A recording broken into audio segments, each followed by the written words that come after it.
Donc je dirais comme PDG de la société fondateur. Je me remémore 25 ans après un peu le chemin qu'on a parcouru. Je voudrais juste vous permettre un petit peu de rentrer dans la logique de développement d'Oncodesign. Ça peut paraître extrêmement compliqué, Oncodesign de l'extérieur, surtout pour des gens qui nous suivent, qui investissent, qui ne sont pas forcément du domaine, que je remercie d'ailleurs pour essayer de faire tous ces efforts et nous comprendre.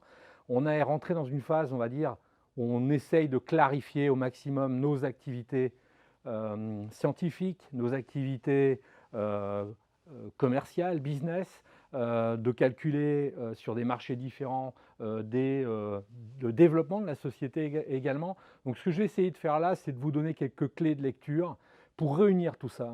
En fait, on n'a pas un groupe avec plein d'entreprises, on a une entreprise qui est une entreprise biopharmaceutique.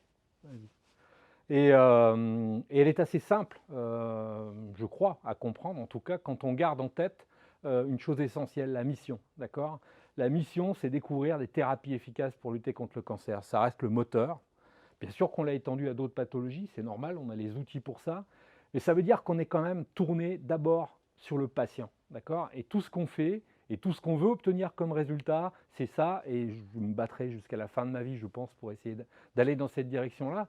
Et la seule satisfaction que je pourrais avoir un jour, c'est de contribuer à un médicament qui sorte sur un marché. Donc, vous voyez, la route, on l'a construite autour de ça. Et tous les gens qui m'ont rejoint sur ces bases-là. Donc, je sais que c'est partagé par l'équipe. Et vous le savez, pour ceux qui sont là depuis longtemps. Donc gardez bien ça en tête parce que c'est le driver principal de l'entreprise et de ses développements.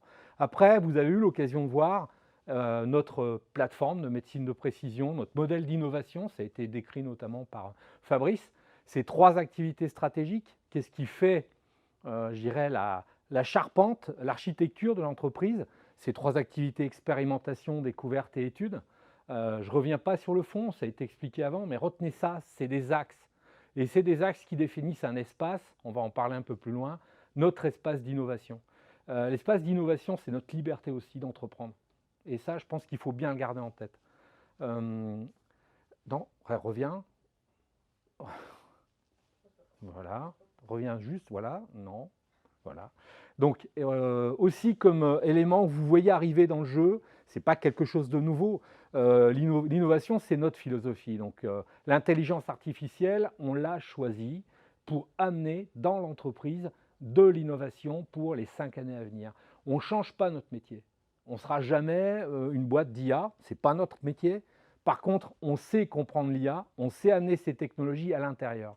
Ça aussi, c'est comme ça qu'il faut regarder Oncodesign. On a fait exactement la même chose il y a plus d'une quinzaine d'années quand on s'est intéressé à l'imagerie.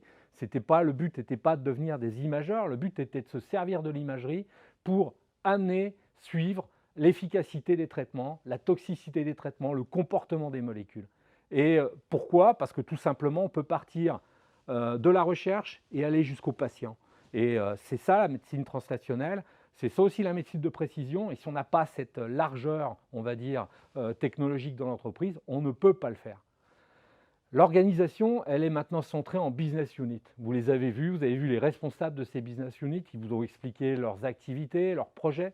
Je crois qu'on peut résumer ces 3 business units autour de technologie, produits et cibles. Voilà, ça vous ramène encore à la médecine de précision, mais sans, pour moi, les technologies, on ne peut pas faire de produits, on ne peut pas faire de cibles. Donc ça a toujours été capital dans notre développement de pouvoir travailler sur les technologies. Elles sont à la base de beaucoup de choses. Elles nous ont permis aussi de nous créer une vraie reconnaissance professionnelle dans le domaine. C'est synergistique.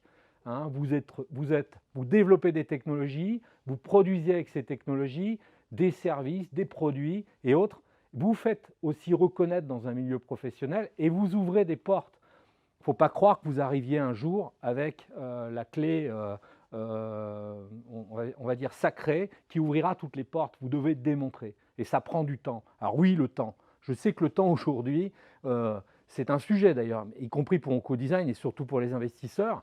Moi, quand je regarde le temps, je regarde déjà un patient et le temps qu'il prend. Un patient, ça porte bien son nom, c'est patient.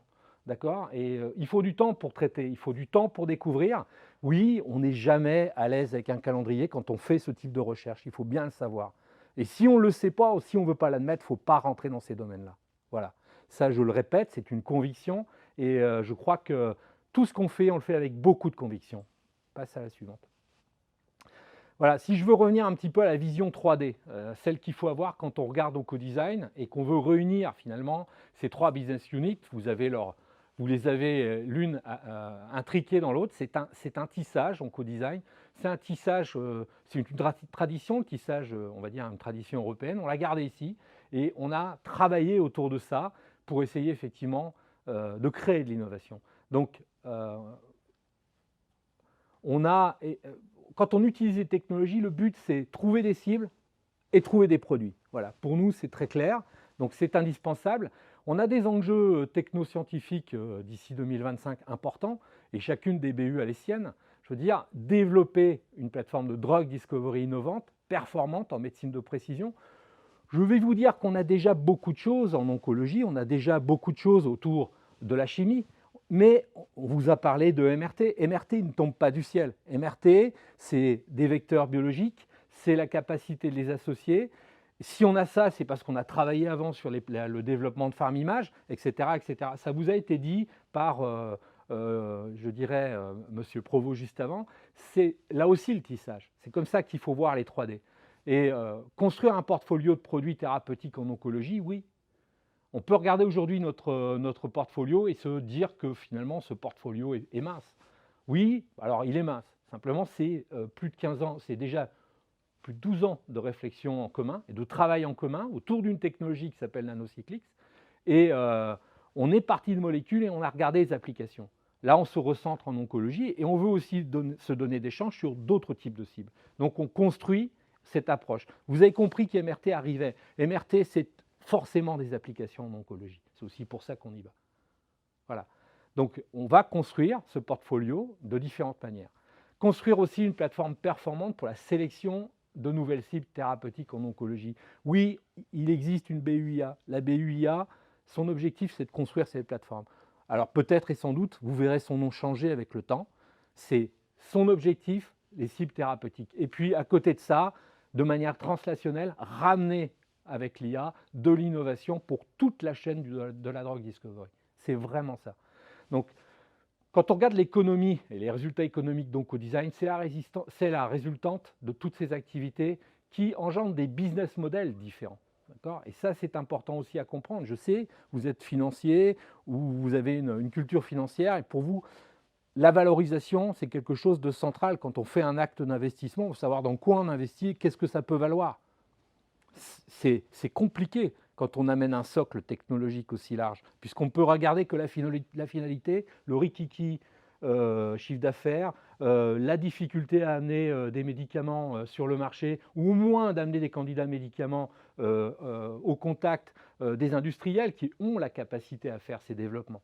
Ça, c'est effectivement un long chemin, et c'est notre segment. Donc, je crois qu'on a, moi je fais souvent référence à la vie. Je crois que la vie, c'est l'intelligence sur Terre. Et pourquoi c'est l'intelligence? Parce qu'elle a cette capacité d'adaptation. Vous pouvez faire ce que vous voulez. Peut-être que notre espèce disparaîtra un jour, mais la vie ne disparaîtra pas. Elle va s'adapter et se développer autrement. Elle l'a fait au cours de tous les millénaires.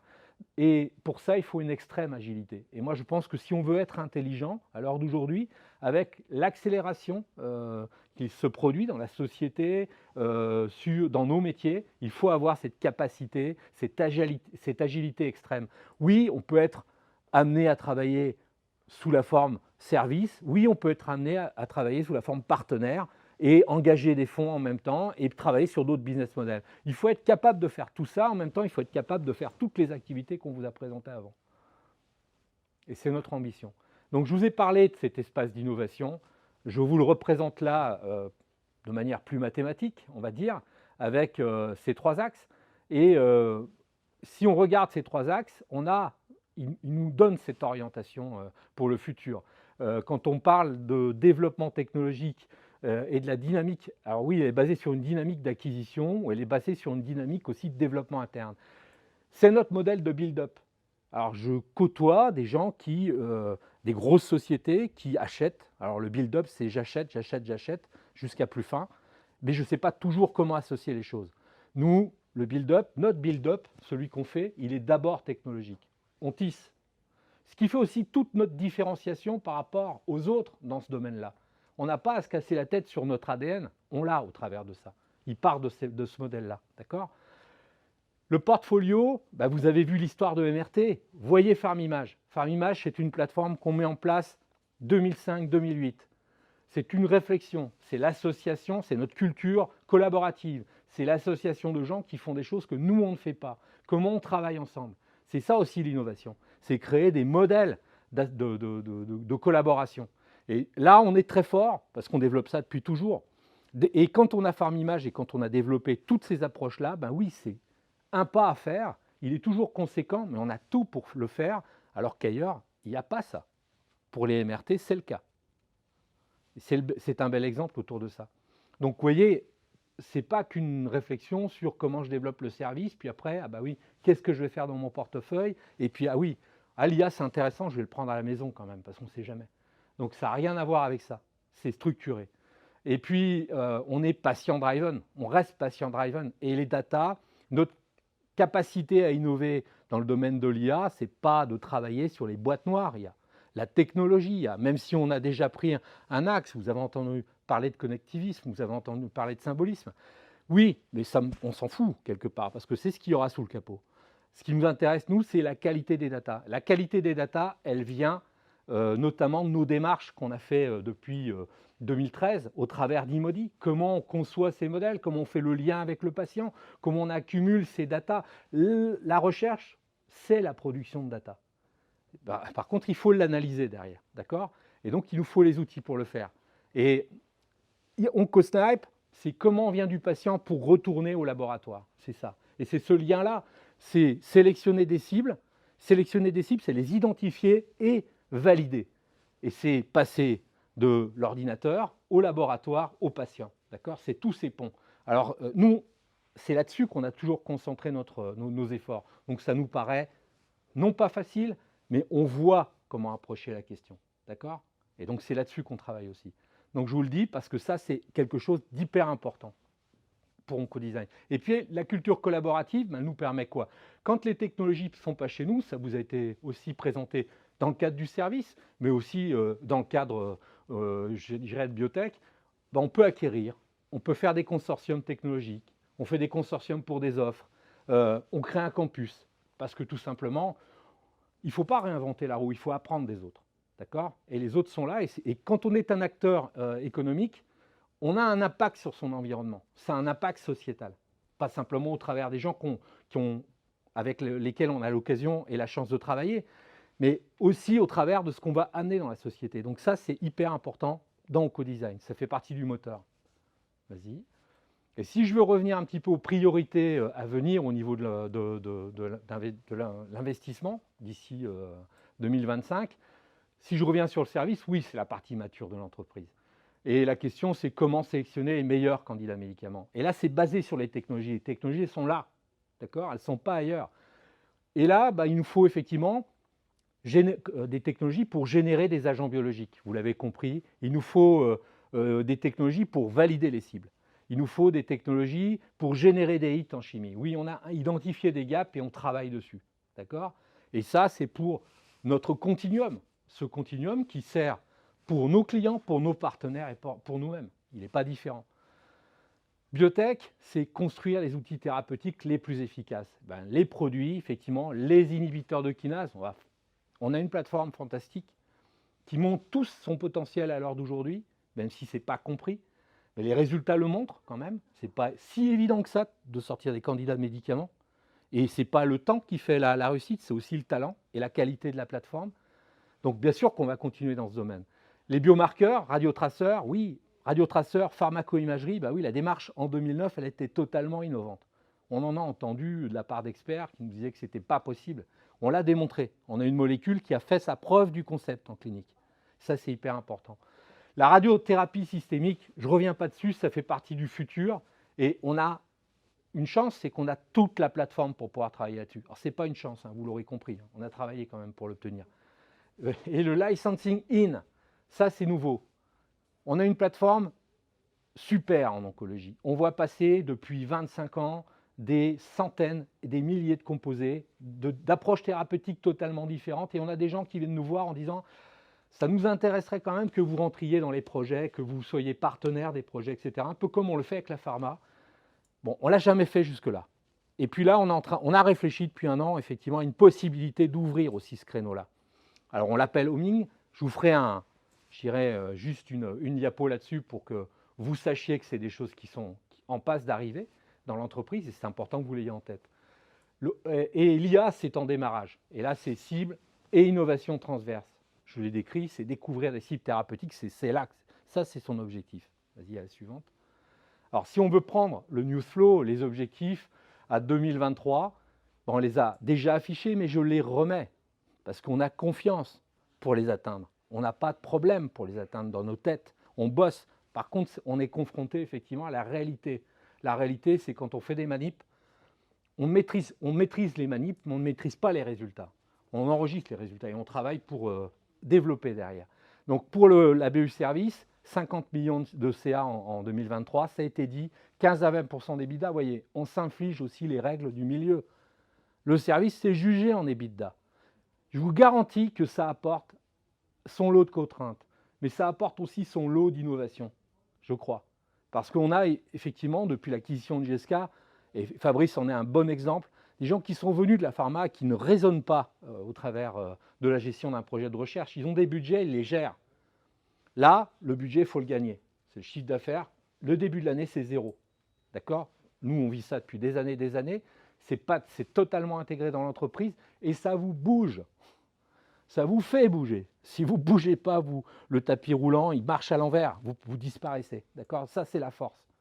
C'est notre culture. Et pour moi, c'est une culture essentielle pour aboutir en drug discovery.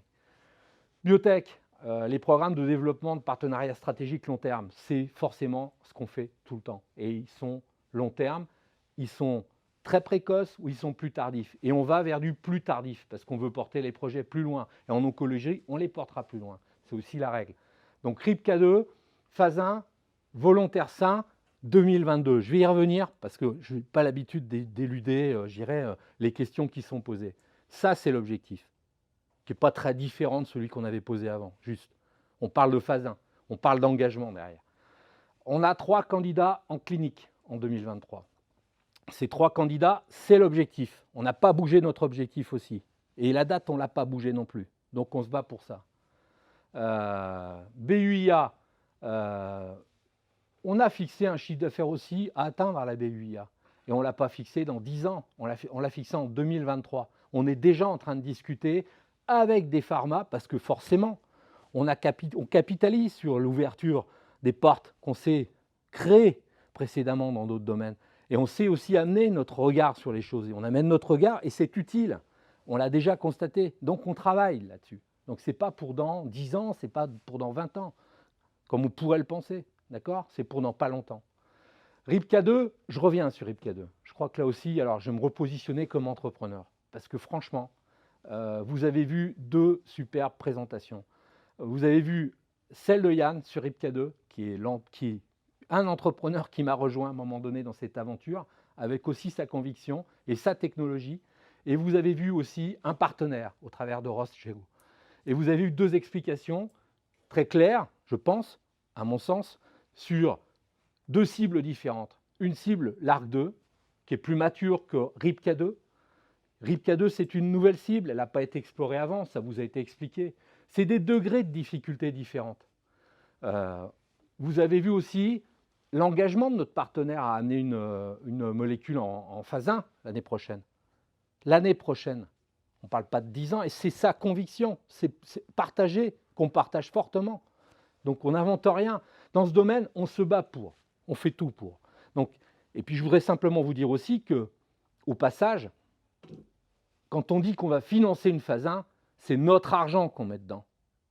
Et quand je dis notre argent, on est encore majoritaire dans le capital de l'entreprise. Donc on est aussi aux côtés des investisseurs. On partage le même destin.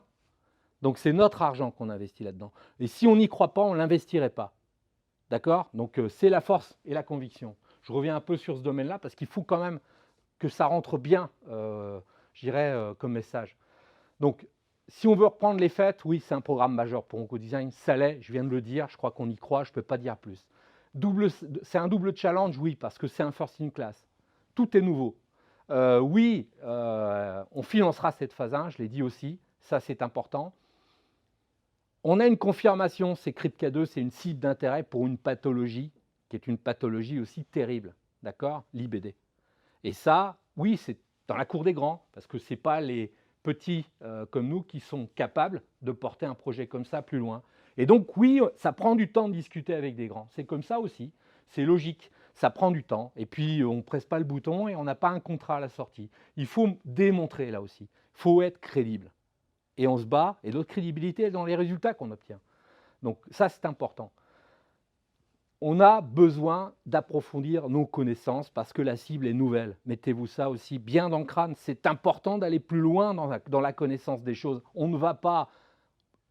L'IND, c'est pas, comment dire, c'est pas un passeport. On écrit un dossier, on écrit ce dossier pour passer en clinique parce qu'on a décidé de passer en clinique, parce qu'on a tous les éléments pour réussir en clinique. Et si c'est un investissement important pour nous, réfléchissez beaucoup. C'est un investissement important. On n'a pas, et je pense que c'est pareil pour les pharma, de l'argent à passer par la fenêtre. D'accord? Et si on le fait, c'est parce qu'on croit que ça va apporter aussi des choses à des patients. Donc ça, c'est important. Alors, je ne vais pas rentrer dans tout ce qui a déjà été expliqué aussi par Yann. Les retards, Covid, etc. Oui, c'est là. Mais peu importe, c'était là pour tout le reste. Mais on est là. On en est là. Et si on avait voulu poser une IND, je pense qu'on en avait largement les moyens. Vous avez vu le travail que ça représente? C'est un travail considérable. Ça a occupé des gens dans Oncodesign et beaucoup de prestataires de services. Vous ne vous rendez pas compte? Quand on parle d'IND, on oublie de penser que c'est aussi bête que de savoir savoir faire une production industrielle du produit. C'est plein d'étapes, ça. Et quand on discute avec une pharma à ce niveau-là, il y a des audits, ils viennent regarder les résultats, vous ne leur racontez pas que vous savez, c'est eux qui vont voir si vous savez. C'est aussi leur métier. Donc oui, on a un dossier solide, mais on veut aller plus loin. Et donc ça, c'est vraiment le message que je fais passer aujourd'hui. Voilà ce que je peux dire. Alors oui, on décale de quelques mois l'IND. On avait dit que ça serait en mi-juin. On avait dit potentiellement, et ça en comprimant les délais, 18 mois, c'est vraiment déjà un travail fantastique pour faire toute l'IND. C'est 18, 24 mois, et des fois c'est plus. C'est tout, c'est comme ça. Et il faut pas, on ne passe pas sur les étapes. Donc oui, on a besoin d'un peu plus de temps. Et je crois quand même, on ne demande pas grand-chose là-dessus. Et oui, on ira jusqu'à la phase 1 parce que c'est les critères qui sont nécessaires pour démontrer que vous avez effectivement une molécule intéressante aux yeux de partenaires potentiels. Vous ne pouvez pas faire autrement, c'est un first in class. Donc oui, voilà, c'est toutes les explications. Elles sont transparentes, comme je pense Oncodesign depuis son existence. Vas-y. Alors je reviens sur roaming. C'est un schéma compliqué, je l'ai fait exprès. C'est pour vous tuer à la fin de la présentation, comme ça, c'est bon, ça termine. En fait, il est très simple. Si vous prenez à gauche, alors j'ai peut-être... Non, voilà, purée, voilà. Je ne peux pas vous faire, mais enfin, partons à gauche, sélection du projet. Donc il y a des projets, il y a Oncodesign, l'ABU Service, notre plateforme qui évalue ces projets. De toute façon, elle passe son temps à faire ça parce que c'est son métier. Les experts, ils sont là. Et ils sont là depuis 25 ans. Donc, on ne me fait pas trop de soucis quand même que quand on amène un produit, on sait le faire parler. D'accord? Oui, c'est important de pouvoir sélectionner au départ sur des critères aussi économiques les bons projets. D'accord? Et puis moi, un projet, c'est avant tout quelqu'un qui l'a trouvé, qui le porte. Parce que s'il n'y a personne derrière, j'ai jamais vu un bon projet se balader tout seul. Ça se balade en règle générale avec un bon scientifique à côté. C'est rare que ça vienne sans. D'accord? Et là, effectivement, on a des sources différentes. On a nos sources internes, on a nos propres produits. On peut amener nos produits sur ce schéma-là. Ils passent là aussi, après tout. C'est la même voie. D'accord? Et puis, à un moment donné, on sélectionne un projet, on investit dans Oncodesign, on l'amène au stade candidat médicament. Ça, c'est notre contribution dans le process homing. À côté, OncoFast Track, c'est une société. Alors, peu importe, c'est une société dont la mission est le développement, qui est financée par des actionnaires qui sont des investisseurs. En gros, c'est un fonds également. D'accord? Et ce fonds va investir à partir du candidat jusqu'à la phase 2A en clinique. D'accord? Et ça, uniquement en oncologie. C'est un outil de financement pour l'oncologie, ça. D'accord? Et on parle de fonds quand même relativement importants, hein. Dans nos calculs et dans nos démarches, c'est plus de 100 millions d'euros quand même à ce niveau-là, si on veut aboutir à la fin à un résultat, avec toutes les probabilités. C'est là-dessus qu'on travaille, et je crois que c'est aussi savoir s'adapter un petit peu à l'époque. À l'heure d'aujourd'hui, on a ouvert les portes de tout ça par ailleurs. Vous voyez des milliards investis sur des sociétés qui ne sont pas cotées, vous voyez des investisseurs qui rachètent des sociétés biotech, et vous voyez des fonds qui se constituent pour développer des produits. C'est ça c'est l'histoire. Ça, c'est comment on étudie son environnement et comment on en tire profit de son environnement. D'accord? Voilà. Et excusez-nous, on a quand même 25 ans d'expérience en onco. On ne va pas s'excuser longtemps. On l'a, cette expérience, on la valorise. Là aussi, c'est le tissage, hein. Voilà ce que je voulais vous dire.